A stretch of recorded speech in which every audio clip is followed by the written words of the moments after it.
Brought to you by ITIL.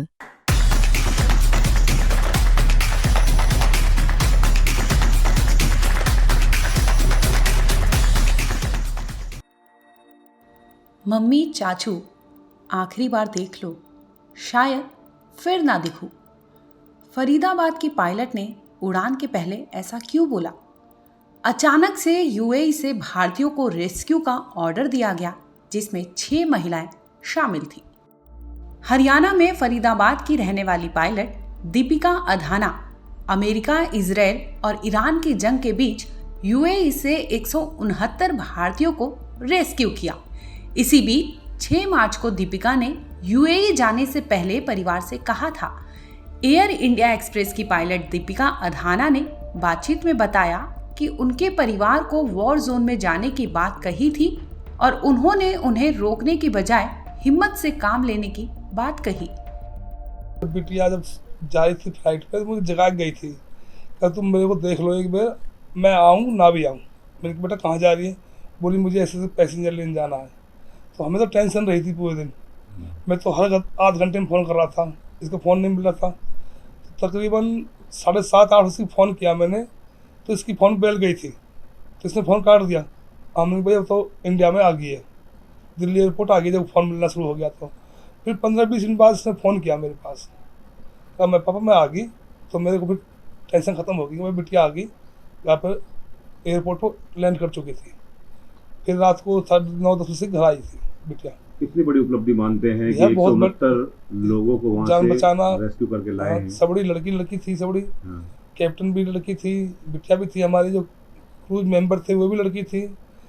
बिटिया ने तो इतना बढ़िया काम किया कि शायद लड़के भी नहीं कर सके इस काम को। तो भाई जो बिटिया काम कर चुकी है उस लड़के भी नहीं कर सकते उस काम को। तो बिटिया ने जो काम किया भाई, आप भी जब आपको बता के गई और आपके दिमाग में हमें टेंशन है थी, युद्ध छेड़ भाई। सोशल मीडिया पे या यूट्यूब पे देख लो, कहीं देख लो, सब पे युद्ध हो रहा है, कभी युद्ध होना हो, युद्ध। तो हमें पता ना हमारे दिल में क्या थी उस टाइम, कितनी घबराहट थी। जब आगे जब बात होगी, जब हमारी घबराहट खत्म होगी। दीपिका अधाना को 6 मार्च की सुबह 10:15 बजे रेस्क्यू अभियान के तहत यूएई के रास अल खैमा एयरपोर्ट जाने का आदेश मिला था। फ्लाइट में कुल 6 महिलाएं थीं, जिनमें कैप्टन जसविंदर कौर, पायलट दीपिका अधाना और 4 महिला क्रू मेंबर भी शामिल थी। युद्ध के चलते सभी क्रू मेंबर के मन में कुछ डर जरूर था, लेकिन सुरक्षा को लेकर उन्हें दिलासा भी दिया गया था। एज ए पायलट 169 जो पैसेंजर से यूएई से आप लेके आए हैं, कैसा महसूस था, क्या हालात थे, क्या लग रहा था, थोड़ा बताएं। 169 पैसेंजर्स नॉर्मल फ्लाइट थी, कुछ वैसा नहीं था बम का। हमारी कंपनी पहले से एसआरए करती है सेफ्टी रिस्क मैनेजमेंट का, कि सेफ़ होगा नहीं होगा।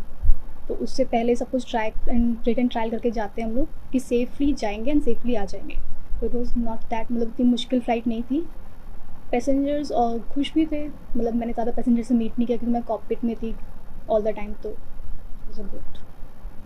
जंग के हालात बने हुए हैं, क्या दिमाग के अंदर कहीं ना कोई ऐसा पॉइंट आया कि जंग के हालात के बीचों बीच में आप फ्लाइट लेके जा रहे हैं, आपके पास मैसेज आया लाने का, ले जाने का, तो दिमाग में कुछ किसी तरीके की कोई परेशानी या किस तरीके का कोई युद्ध का माहौल चल रहा है? नहीं, ऐसा कुछ नहीं था। कंपनी ने पहले ही सब कुछ चेक करने के बाद ही कंपनी भेजा था, नहीं तो फ्लाइट कैंसिल हो जाती है हमारी जब होता है ऐसा कुछ। नहीं तो फ्लाइट थी, मतलब उन्हें सब कुछ चेक करने के बाद, और एयरपोर्ट भी ऑपरेशनल जब भी होते हैं जब सेफ होता है, तो एयरपोर्ट बंद हो जाता है।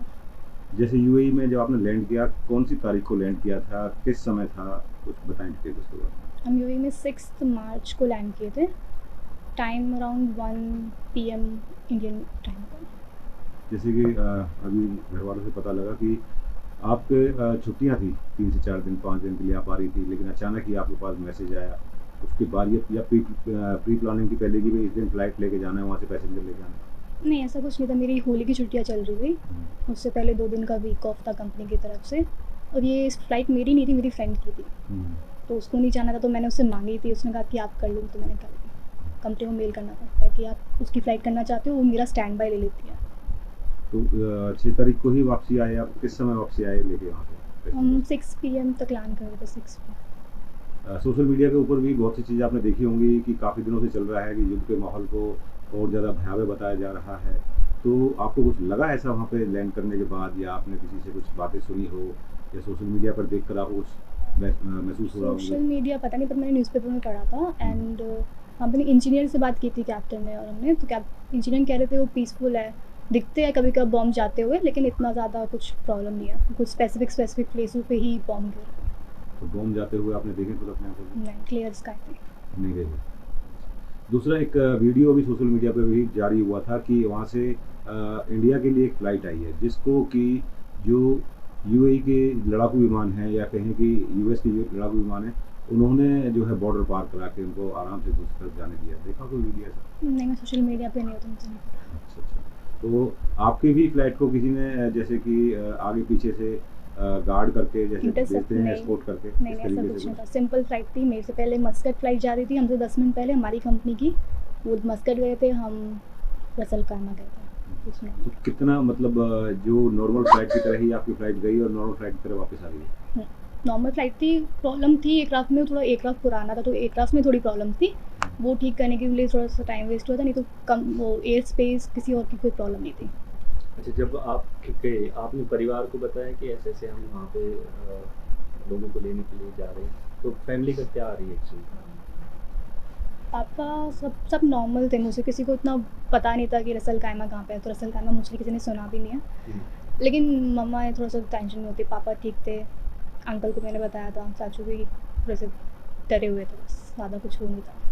चाचू ने ही बताया हमें कि जब आप जा रहे थे तो उनको वो आप एज ए मजाक के तौर पे ही आपने कुछ कहा था, क्या वो कहा था मैं आपने? मस्ती कर रही थी, मैंने मैं सिर्फ थोड़ा सा जगाया था। मैं जाते हुए सबसे मिलके जाती हूँ घर में, तो मैं माँ चाचू को बोल रही थी मैं यहाँ जा रही हूँ, तो स्पेसिफिक बताने के लिए और याद रखने के लिए मैं कहाँ जा रही हूँ वैसे मैंने बताया था।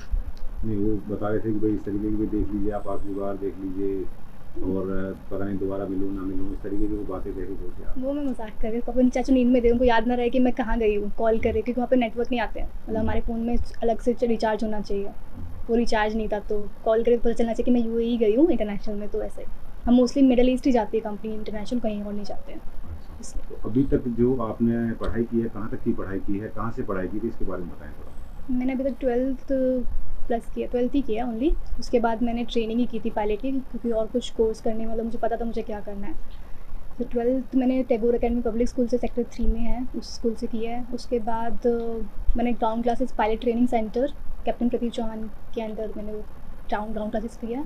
उसके बाद मैं मध्य प्रदेश रीवा से मैंने फ्लाइंग की है फैल्कन एविएशन अकेडमी, एंड उसके बाद मैंने हेलनिक एयर ट्रेनिंग सर्विसेज करके ग्रीस में और इस्तांबुल में उनका बेस है, तो वहाँ पे मैंने अपनी टाइप रेटिंग की है एयरबस पे। तो इसके अलावा कोई और भी जो अचीवमेंट्स जो आपने की हो स्कूलिंग के दौरान, किसी खेल कूद में भी आप शामिल रही हों? मैं सारे एक्स्ट्रा करिकुलर एक्टिविटीज़ में पार्ट लेती हूँ, मैथ्स में या फिर डांस, पर ज़्यादा इतना कुछ वो नहीं था कि एक्सलेंस हो, लेकिन पढ़ाई में मैं अच्छी थी स्कूल में। किसने मोटिवेट किया कि आपको पायलट ही बनना है, या खुद ही आपका सपना नहीं, था? दादाजी ने सपोर्ट बाबा थे एंड देन पापा थे, ग्रैंडफादर जाते थे मैं पढ़ूँ, एंड देन पापा भी थे। मोस्टली मुझे पता नहीं था मुझे करना क्या है, तो उन लोगों ने बताया था कि ये भी एक साइड हो सकती है करने के। तो किस तरीके का एक्सपीरियंस रहा है जो भी आप किस साल में आपने ज्वाइन किया था? 2024 2024 में एयर इंडिया ज्वाइन की थी? Air India express. Air India express. तो बेसिकली इस एयर इंडिया एक्सप्रेस से ये जो कमर्शियल टाइप का फ्लाइट होती है मेरे ख्याल से, कमर्शियल होती है सारी। कमर्शियल होती है सारी ये। तो वो आपके ट्रेनिंग के जो है 200 आवर्स जो है उसके बारे में बताएं कि आपने कहाँ का किस किस तरीके से स्पेंड रीवा मध्य प्रदेश एक छोटा सा एयरड्रोम है हमारा, किया? और उसे चरोटा एयर स्ट्रिप कहते हैं।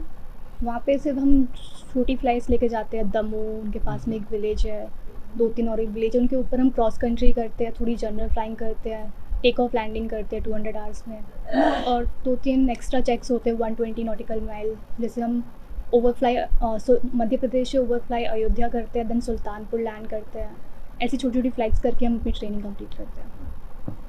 तो जो 169 यात्रियों को आप वहाँ से लेके आए हैं, आपके क्रू में कौन कौन से मेंबर थे, कौन कैप्टन था, कौन लीड कर रहा था, ये सब बताएं। नाम ज़्यादा मुझे याद नहीं, लेकिन कैप्टन जसविंदर कौर थे एंड 4 कैबिन क्रू थे, अच्छा, तो सभी आप लड़कियाँ थी सभी? सारे फीमेल थे।